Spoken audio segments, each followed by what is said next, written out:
Yohoho, minasan, kembali lagi di alur cerita komik Mesin Nano. Di cerita sebelumnya, Cheon Yu-won, pangeran terbuang si Nanoman, bertekad untuk mendapatkan kekuatan lebih dengan memasuki Akademi Iblis. Ya, kebetulan dia sudah cukup umur untuk mendaftar. Oke, kita gas aja langsung ke Akademi Iblis. Di sana sudah banyak pemuda seusia Ye-won dari berbagai klan juga ingin memasuki akademi. Seorang guardian kekaisaran, guardian kiri yang dijuluki Raja Api Lee Hwa Myung, datang menyambut para calon murid. Guardian kiri ini merupakan salah satu dari 10 orang terkuat di kekaisaran. Bahkan katanya dia masuk 5 terbaik di antaranya. Guardian kiri melihat ke semua calon murid. Kemudian dia terfokus ke barisan depan yang tentunya ada 6 orang dari klan utama. Mereka semua memakai pin hitam yang menandakan bahwa mereka adalah keturunan dari kaisar. Di sana ada Cheon Mu-hyun dari Dark Clan, Cheon Kyung-won dari Sword Clan, Cheon Mu-kum dari Spring Clan, Cheon Jong-sum dari Poison Clan, Cheon Yu-chan dari Blade Clan, dan terakhir yang keenam, Cheon Won-ryu dari Sound Clan.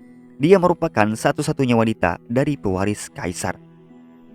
Guardian kiri mencari keturunan ketujuh, yaitu Cheon Yu-won, yang ternyata dia berada di barisan paling belakang gara-gara pin penanda miliknya telah hilang sebelumnya. Ya, tentu saja itu adalah akal-akalan dari salah satu 6 pewaris. Siapakah dia? Nanti mungkin kita akan tahu. Semua orang di sana menertawakan dia karena semua orang di penjuru kekaisaran rupanya sudah mengetahui bahwa dia tidak memiliki tenaga dalam dan bakat bela diri secuil pun. Namun, itu tak menurunkan semangat Yu-won untuk melanjutkan tekadnya menjadi yang terkuat. Dengan bantuan Nano, semuanya pasti akan mudah. Tak lama kemudian, datanglah Kaisar Cheon Yu-jong, orang terkuat di kekaisaran saat ini. Dia datang didampingi oleh guardian kanan, Sup Meng, si tukang mabuk yang dijuluki pedang gila. Nampaknya dia sering berselisih dengan guardian kiri. Selain itu, ada juga hadir orang yang lebih mengerikan dari guardian kiri dan kanan. Siapa lagi kalau bukan sang ketua Marakyum yang dijuluki Raja Guardian yang Agung. Setelah semuanya siap, Kaisar kemudian berdiri untuk memberikan bacotan sambutan memotivasi para calon murid akademi. Layaknya seorang kaisar, dia memiliki aura yang begitu mendominasi. Aura ini mereka sebut Neigong, pengendalian tenaga dalam tingkat tinggi. Hanya dengan aura ini saja semua orang di sana dibuat merinding. Setelah semua bacotan penyemangat dari kaisar selesai, guardian kiri menjelaskan kepada para calon murid tentang aturan tes masuk dan keuntungan apa saja yang akan mereka dapat jika berhasil masuk akademi. Total ujian yang harus mereka lalui untuk ke puncak bela diri adalah 6 tahapan yang diberi waktu selama kurang lebih 4 tahun. Ya, tentunya semua tahapan ujian itu kesulitannya bukan kaleng-kaleng. Guardian kanan si pemabuk sendiri menyebutkan bahwa dalam ribuan tahun terakhir hanya sekitar 10 orang yang bisa lulus tahap 6.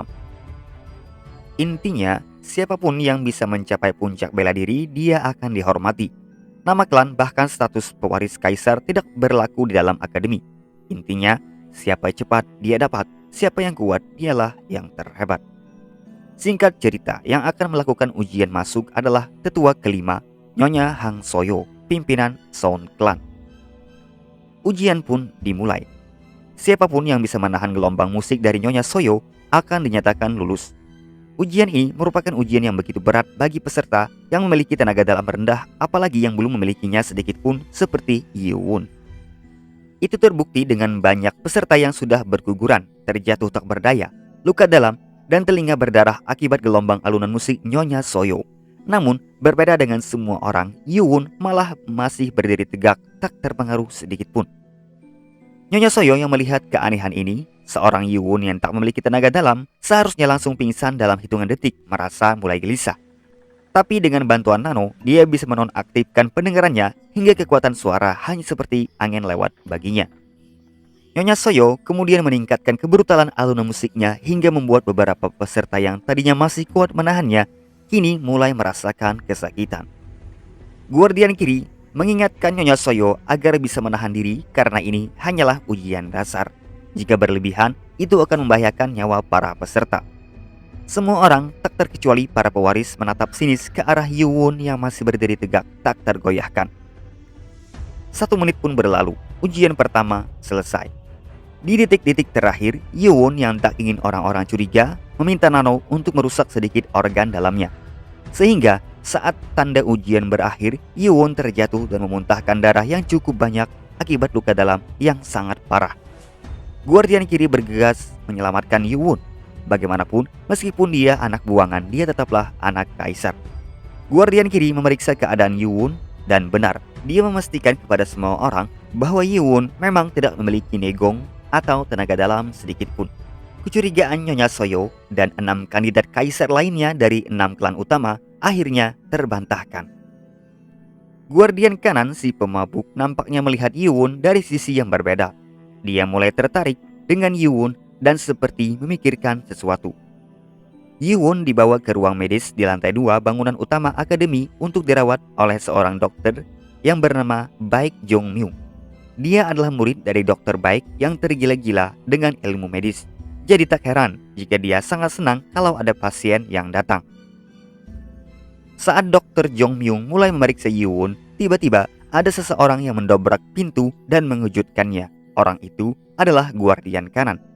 Dia rupanya menyadari bahwa Yuwon hanya berpura-pura tertidur melalui tarikan napasnya. Dengan kemampuan seorang Grandmaster, Guardian kanan bahkan mampu mengangkat tubuh Yuwon mendudukkannya hanya dengan negongnya saja. Hal yang mengejutkan adalah Guardian kanan mengangkat Yuwon menjadi murid pribadinya. Tentu saja itu dilakukan secara diam-diam karena bagaimanapun mengajari anak buangan merupakan sebuah pelanggaran berat di kekaisaran. Jadi, Guardian kanan melatihnya hanya saat malam hari hingga subuh tiba selama Yuwon dirawat di ruang perawatan yang menurut Dr. Jong Myung adalah selama 2 minggu hingga Yuwon benar-benar pulih dan diizinkan untuk keluar mengikuti pelatihan ujian kedua. Yuwon mau tak mau harus mengikuti rencana Guardian kanan agar dia bisa lulus ujian kedua yang mustahil dilalui bagi orang yang tak memiliki negong atau tenaga dalam. Selain itu, jika tidak lulus ujian, dia tidak akan mendapatkan akses untuk masuk ke perpustakaan akademi yang menyimpan berbagai buku seni bela diri. Hal pertama yang harus dia lakukan adalah mengingat semua catatan teknik dasar pengendalian negong yang diberikan Guardian kanan sebelum dia berlatih secara fisik besok harinya. Sementara itu, peserta murid akademi yang lulus ujian pertama mulai berbaris untuk mendapatkan arahan berikutnya dari Guardian kiri. Seorang senior akademi, Ho Jin Chong, melaporkan bahwa termasuk Yuwon yang sedang dirawat, peserta yang lulus ujian pertama totalnya 415 orang. Peserta yang lulus menjadi murid diberikan penanda sebuah medali perunggu sebagai tanda bahwa mereka adalah murid dari akademi. Guardian kiri menjelaskan bahwa ujian kedua akan dilakukan secara berkelompok. Panel berpindah ke perawatan Yuwon. Dia memutuskan bahwa Nano harus segera menyembuhkannya dengan cara cepat agar dia bisa berlatih dengan lebih efektif dengan Guardian kanan. Tapi saat akan diperiksa dokter, Nano harus mengacaukan denyut nadinya agar nampak seperti Yuwon belum sembuh, seolah-olah dia masih perlu perawatan. Dengan begitu dia bisa berlatih dengan aman selama 2 minggu ke depan di tempat ini. Kembali ke halaman akademi. Guardian kiri membagi seluruh peserta menjadi 20 kelompok yang setiap kelompok akan dibimbing oleh guru senior. Selain itu, mereka juga akan mendapat asrama untuk tiap kelompok agar memudahkan berkomunikasi. Ujian kedua merupakan uji taktik dan strategi antar kelompok yang bertanding nantinya. Jadi, hanya akan tersisa 10 kelompok pemenang yang akan bisa mengikuti ujian ketiga. Yang kalah tentu saja akan langsung diusir dari akademi. Para murid diberi waktu 3 minggu untuk berlatih dan mempersiapkan strategi kelompoknya masing-masing. Setelah pengarahan selesai, Cheon Moo-kum, kandidat dari klan Spring, menghampiri instruktur grupnya, grup 8 yang bernama Im Pyung, untuk menanyakan kondisi Yuwon dan meminta izin untuk menjenguknya, sekalian memberitahu informasi ujian kedua karena kebetulan mereka berada dalam grup yang sama. Ya tentunya, ini hanyalah akal-akalan untuk mencelakai Yuwon. Tapi ternyata para murid tidak diizinkan untuk masuk kecuali dalam keadaan khusus seperti terluka parah dan hanya bisa disembuhkan oleh dokter.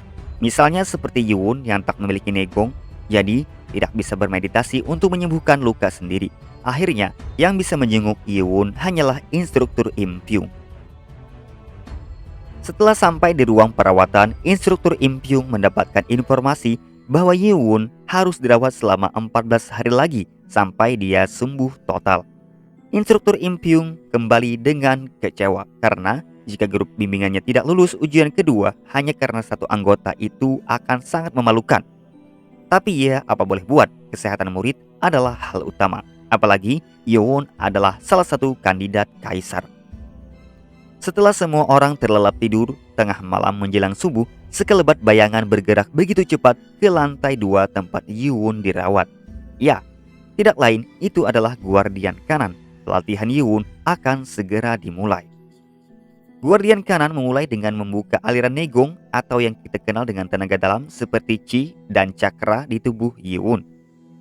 Karena dia sudah memahami dasar-dasarnya dari tulisan yang diberikan Guardian Kanan sebelumnya, proses pengaliran dan pengaktifan Neogong Yewon akan lebih mudah. Ditambah dengan bantuan Nono, hasilnya the best lah pokoknya.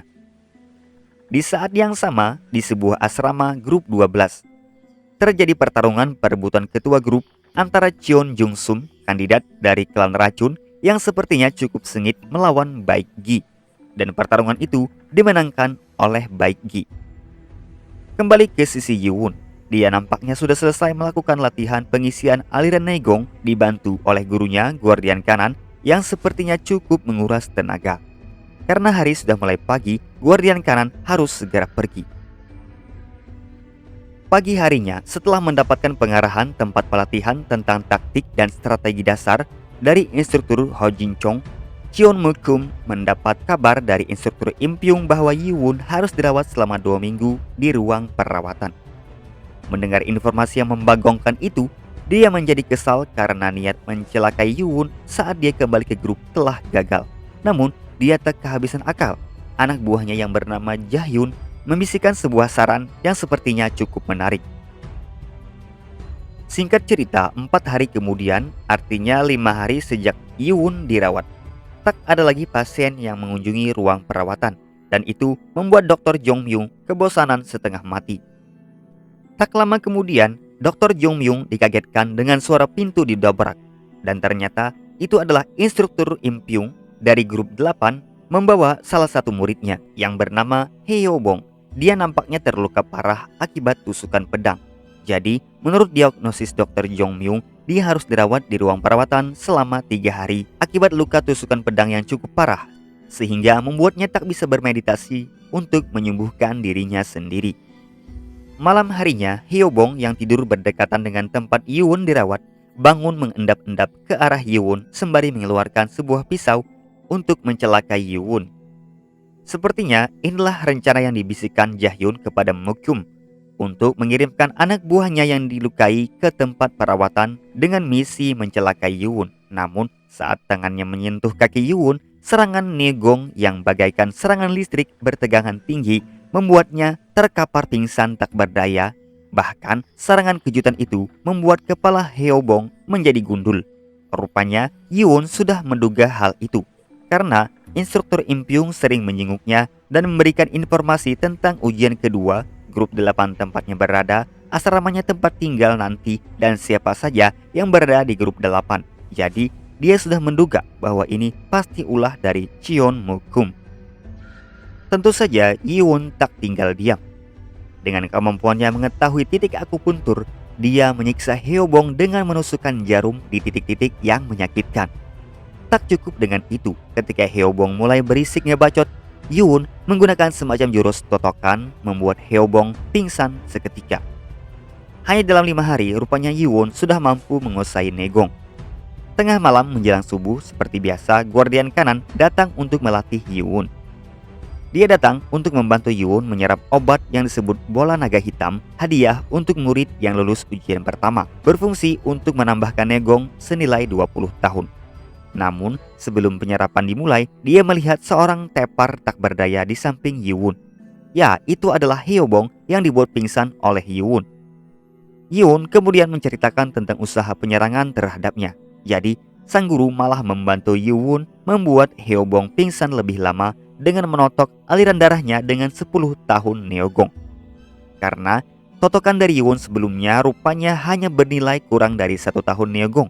Itu hanya akan membuatnya pingsan sekitar beberapa jam, dan itu akan sangat membagongkan jika dia terbangun saat Yiwon sedang berlatih dengan guardian kanan.